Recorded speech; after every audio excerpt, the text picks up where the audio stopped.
So for step 5, in the number line, since we're starting at 0, right? Since we're starting at 0 in the middle, we have two directions, right? We have the right and we have the left.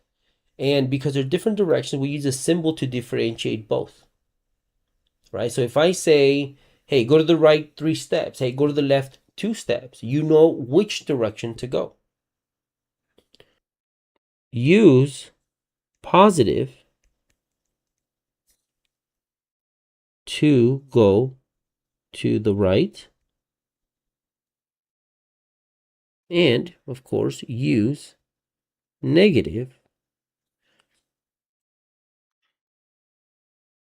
to go to the left.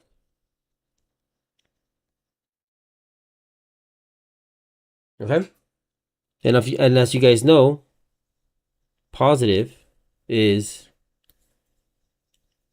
plus and negative is negative. So let's draw the number line again.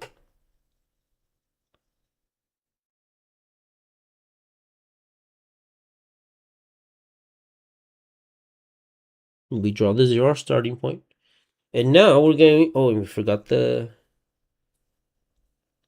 we also forgot it over here, but we'll do that later. We'll do now the way we're going to do is, to the right is this way. So we're going to go to the right is over here.